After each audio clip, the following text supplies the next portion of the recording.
Hello and welcome to HR Benefits Basics. I'm Andrea Del Priori. I worked in benefits administration for a few years, so I'd like to highlight a few things that can be confusing to employees.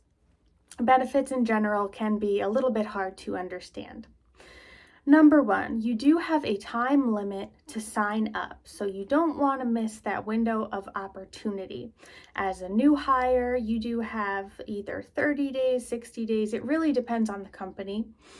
And then if you have a change in status, like if you're going from part-time to full-time, you also have a window there, a time period, and then for also a qualifying life event. So you definitely don't want to miss the boat or wait until the last minute.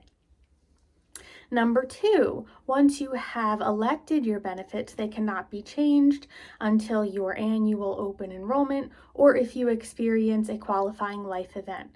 A qualifying life event are things like having a baby, adopting a child, having a child placed with you in the foster care system, getting married, getting divorced, gaining other coverage, losing other coverage, and death. Number three, if you are relatively healthy and if your company is offering a high deductible health plan with a health savings account, that is a great option. I know having a high deductible can be a little bit scary for some people, so that high deductible does need to be met first before the insurance company will start paying their portion. However, that health savings account that comes with it is designed to offset those expenses.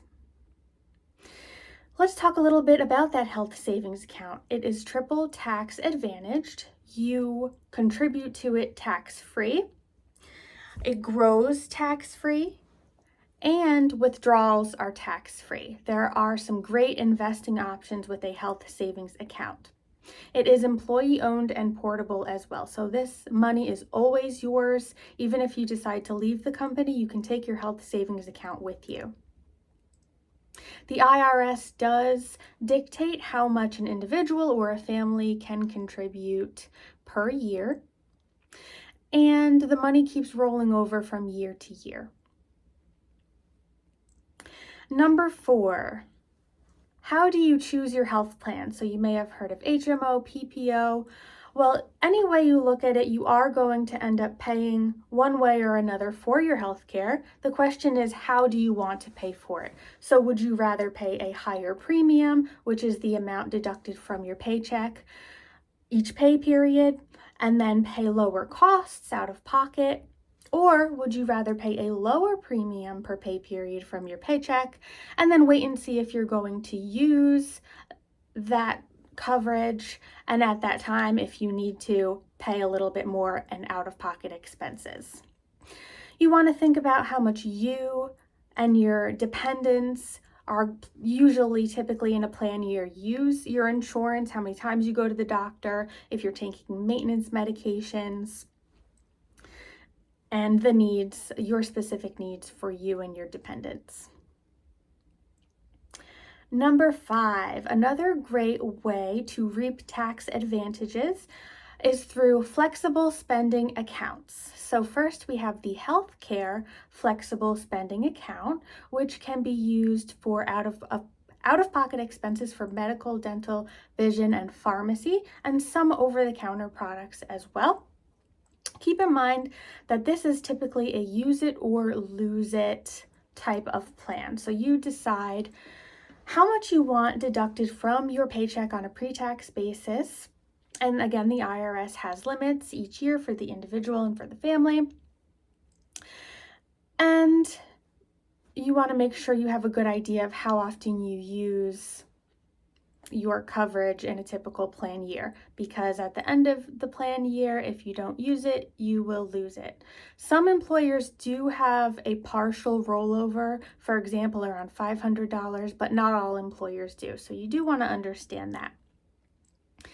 If you did opt for that high deductible health plan with health savings account, you would only be eligible for a limited purpose flexible spending account, which is only for dental and vision, because you can't double dip in those tax savings types of plans. And then the other type of FSA, flexible spending account, is dependent care flexible spending account, which can be used for dependent care like daycare and day camps. For dependent children, it only covers children under 13 years old. And this is also use it or lose it. So you want to have a good grasp on how much you're spending in a plan year on daycare and day camp.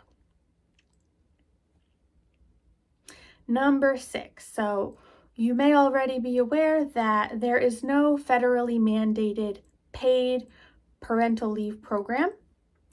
However, a lot of companies offer a short-term disability plan, and short-term disability plans can be used most often for maternity leaves, either typically 6 weeks or up to 8 weeks for a C-section.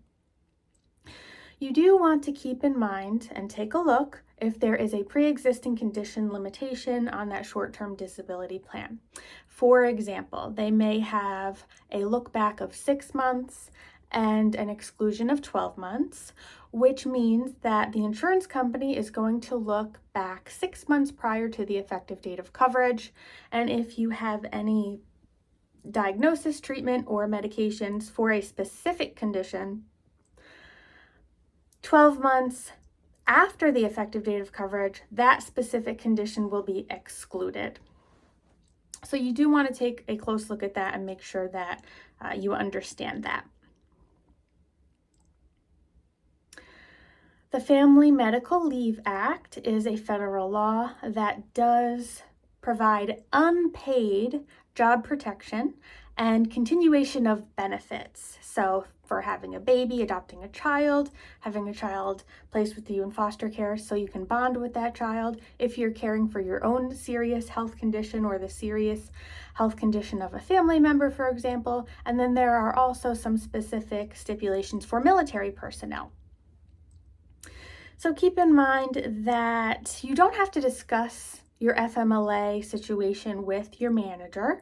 I know a lot of us are comfortable and we don't have a problem with it, but then others of us are more private and we really don't want to talk about those details with our manager. So your privacy is protected.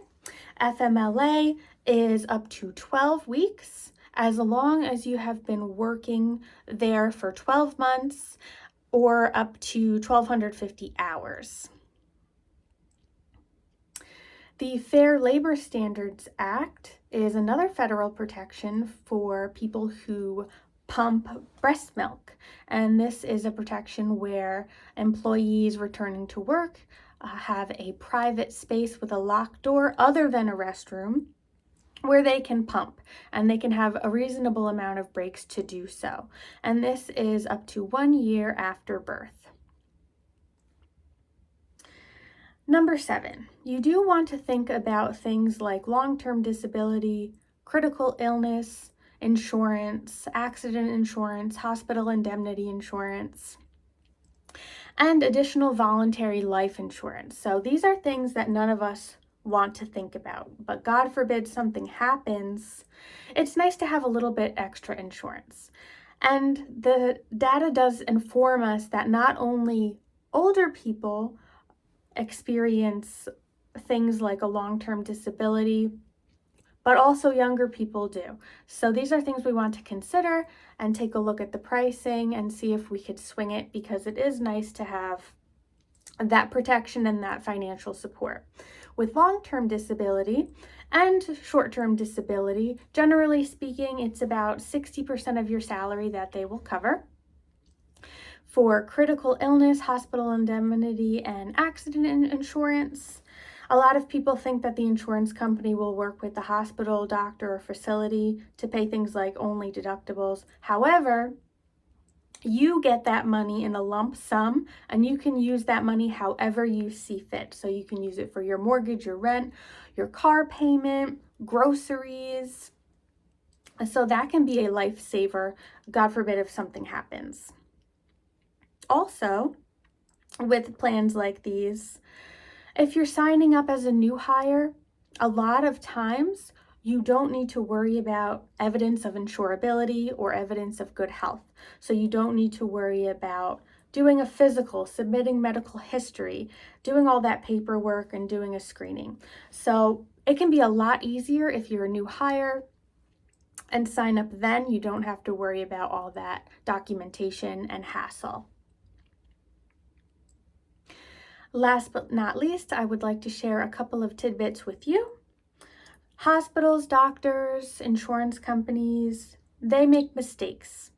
So it's important to ask for an itemized bill, take a look at that, and then work with them to get some corrections made if necessary, because unfortunately, it is pretty common that they make mistakes. You want to keep an eye on that. Also, you want to be familiar with your summary of benefits and coverage. And I know it's not the most exciting information. However, you do want a good idea of what's covered, what's not covered, your co-insurance responsibilities, deductibles, how much things cost, and what you can expect.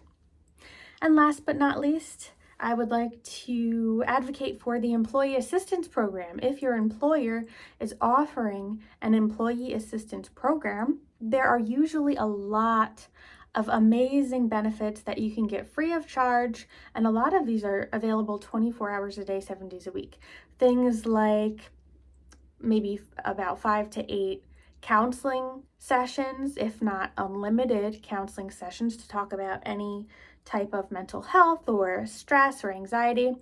Legal advice, if you need some support, sometimes they'll even cover or discount their rates for you. If you need financial advice or things like help understanding finances, even creating a will or a trust, and recommendations for childcare, elder care, there are tons of resources. So if your employer has an EAP, I encourage you to take a look and take advantage of those free resources. If there was anything within this video that you want to know more about, I am happy to take a deeper dive in another video. Please just let me know. And as always, thank you so much for your time.